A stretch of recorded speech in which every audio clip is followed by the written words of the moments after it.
श्री राजीव सातव जी। धन्यवाद अध्यक्ष जी।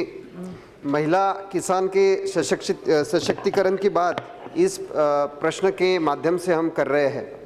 अध्यक्ष जी, महाराष्ट्र में पिछले 2-3 साल से सूखा है, इस बार तो भयंकर सूखे की स्थिति है और जिस प्रकार से हर रोज 30 से 40 किसान आत्महत्या महाराष्ट्र में कर रहे हैं। अध्यक्ष जी, मेरे खुद के हिंगोली क्षेत्र में भी हर रोज 2-3 किसान की आत्महत्या हो रही है। तो मेरा आपके माध्यम से सरकार से ये प्रश्न है कि महाराष्ट्र के विदर्भ और मराठवाड़ा के किसानों के जो महिला किसान है उनके लिए सशक्तिकरण के लिए कोई अलग से योजना केंद्र सरकार यहाँ पर घोषणा करेगी क्या?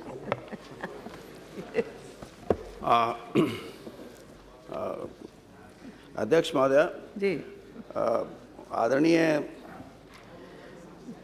मेंबर ने जो कहा कि सूखे की स्थिति में क्या नए कदम हम उठा सकते हैं।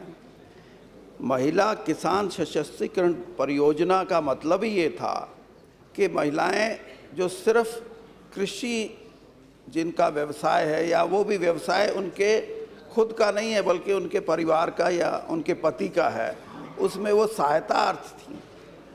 ये जो नया जो परियोजना बनी 2010-11 में, इनने महिला किसान सशक्तिकरण परियोजना का उद्देश्य ही ये था कि to meet the specific needs of the women farmer is being launched and ₹100 crore was provided by the then finance minister in the scheme and the scheme was to be implemented through NRLM.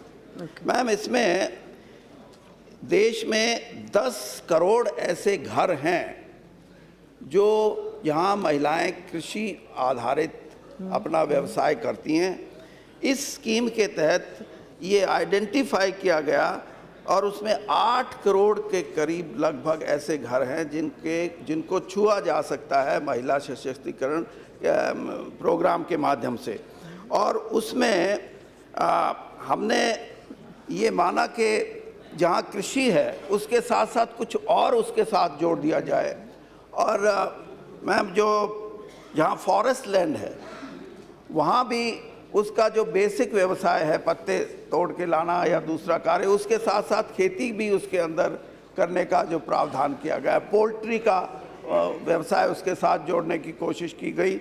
और इस प्रकार से कई जगह हमने देखा कि इस प्रोग्राम के माध्यम से हम जो बिल्कुल गरीब अल्ट्रा पुअर जिसको संज्ञा दी गई, उनकी संख्या भी 3 करोड़ हाउस होल्ड्स हैं, उनको भी व्यावसायिक तौर पे 2 व्यवसाय इकट्ठा करने के लिए कोशिश की गई। लेकिन मैंने जैसे कहा कि 2010-11 में ये स्कीम चली है और इसका अभी इसके रिजल्ट मैं ये कह सकता हूँ कि रिजल्ट आने अभी बाकी।